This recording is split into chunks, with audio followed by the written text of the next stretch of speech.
In this video, I'll be talking about the top 10 biggest mistakes people make when fingerboarding.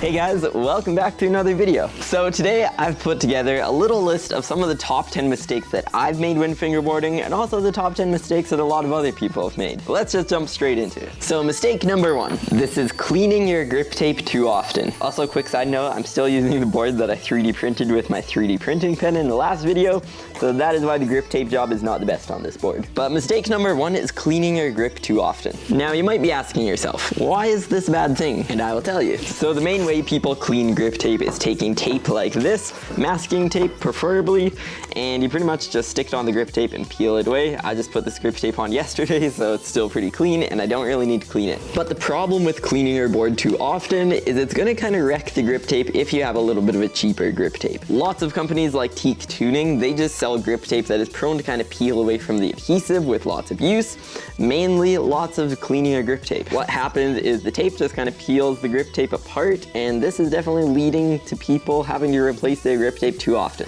Now this mistake is something that a lot of people don't really notice, and that is when it comes to learning tricks, you may be struggling with getting your tricks dialed. And this could potentially be because of the surface you are fingerboarding on. This is something I didn't really realize could affect anything until I tried a smooth surface. Even this table is a little bit rough, which makes it even a little bit more difficult to do tricks on. Also, this paint is really matte, so it's definitely a lot rougher. And what this does is it just makes it a lot harder to be consistent with your tricks. Instead of fingerboarding on a nice smooth surface like wood or granite, you're fingerboarding on a super rough old table. Why this isn't ideal is when you're fingerboarding, you kind of need to have a very sensitive feel for the board, and the roughness of a table kind of just messes that up. I was fingerboarding on a rough foldable table up in my room, and it was like made out of plastic, but it was really rough. I was getting really frustrated trying tricks, but it was just so rough, and I didn't even realize that was the problem until I tried granite. Boy, did that change everything. So if you're having troubles doing tricks, it might be because of the surface you're fingerboarding on. Now, this next problem is something I see a lot of beginners do, and this is fingerboarding with 3 fingers on the board. I think most of us know why this is a bad thing, but I'm just gonna go into more detail for the beginners watching this. My question for you, do skateboarders ride with 3 feet on the board?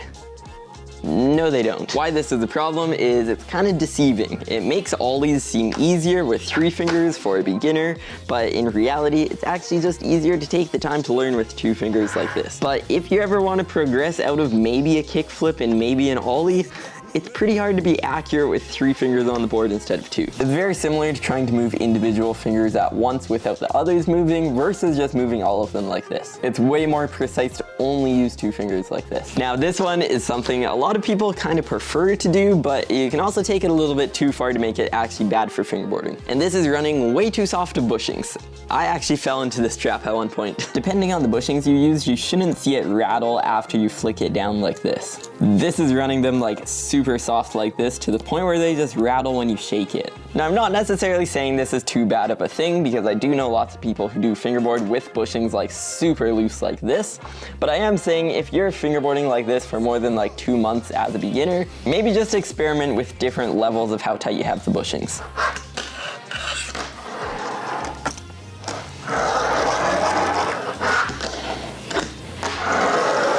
Now this next one is doing random tricks. I've mentioned this in numerous videos in the past, so I'll keep this short. A random trick is that. This is very similar to riding with 3 fingers, and it just develops kind of a bad habit, but it definitely looks deceiving because it kind of looks like you're super good at fingerboarding if you just randomly pop it up and then somehow land it in a perfect grind or whatever. So definitely just try to kind of do the tricks how you're supposed to do the tricks. Not saying it's necessarily bad, you can definitely kind of just mess around as a beginner and just have fun, which is totally okay and up to you. But I would say if you want to kind of make like nice edits that are super clean and whatever, you could even just do a nice clean ollie, and that's going to be even better than a random trick. Now in the next spot, this is for people who are just getting into fingerboarding as well. And this is knowing what parts are actually good on a fingerboard and knowing when to upgrade your part. And I will also say, trucks don't matter as much as a lot of people think on a fingerboard. Everybody has their own idea of which is the most important part on a fingerboard, but I would honestly say grip is the most important part. Trying to do fingerboard tricks with really bad grip tape or even just tech deck grip tape can be really frustrating. I would say that the grip tape is the most important part to a fingerboard. And here is my quick demonstration of why. When doing tricks on a fingerboard, catching and landing on the board is pretty much the most important part other than actually throwing the trick. What this means is if you can't properly, accurately throw the trick every single time, you're not going to be that consistent and you're going to have a hard time catching the board each time.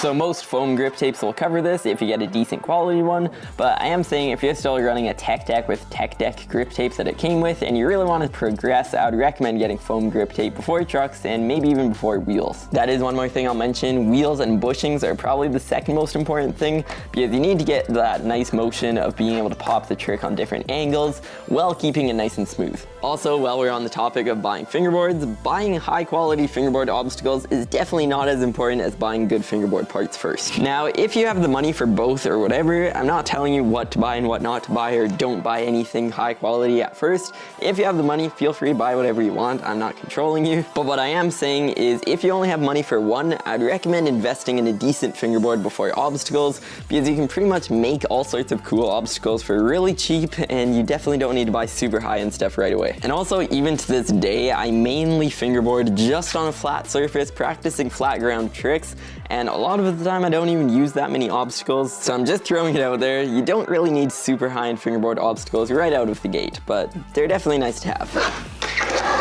So in the number 8 spot, we have changing your grip tape too much. I will explain more. So something interesting with fingerboard grip tape is it kind of needs to be broken in when you get it. As in, you basically need to slide your fingers on the grip tape until it breaks in. Most of the time you don't notice this until you've just done a couple thousand tricks and then you're like, wait a minute, my grip tape feels way better. But on the opposite side of it, some people change their grip tape way too frequently, to the point where they change it like almost every week. And first of all, that's not only expensive, it's also kind of just a waste of grip tape. After a week of riding your fingerboard, your grip tape is just starting to get good. I would say most people, including me, kind of just change their grip tape once they feel like they're not getting their tricks as well because it's kind of just too worn out. So in the next spot, we have something that some people may not even realize even if you've been fingerboarding for a while. And this is if you don't have crazy high quality trucks and you're still using like fire trucks off flat face or whatever, which is what I was on this board, if you take the trucks on and off too many times, you can risk stripping the threads on the trucks. This is what I'm trying to say here. When you switch your trucks from board to board, or even just take them on and off just for fun or whatever, I don't know your reason for taking your trucks on and off, but what can happen is the hole that the bolt used to go through can kind of just get worn out and the threads kind of just strip inside of it, which means your trucks are just going to get loose really fast and they might even just fall off while you're riding one day. Now, if you do have Dynamics and Black River trucks, this isn't going to happen as likely, but they're also a lot more expensive trucks, so maybe just don't risk it, but totally up to you. And for the final thing on the list, we have not trying different types of bushings. This is actually a little more important than a lot of people I think. A lot of people that I think.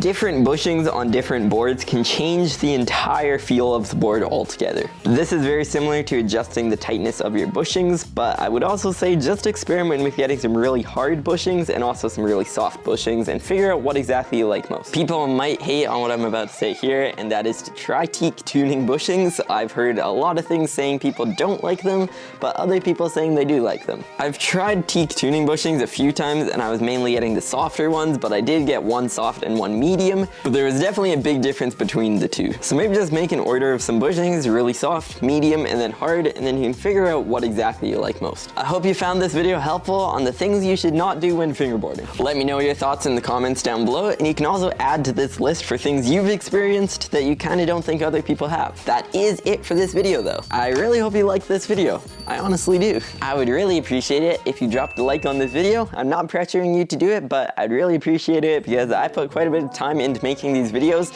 and it only takes 1 second. Actually, scratch that, like a split second to hit the like button. And I will see you in my next video.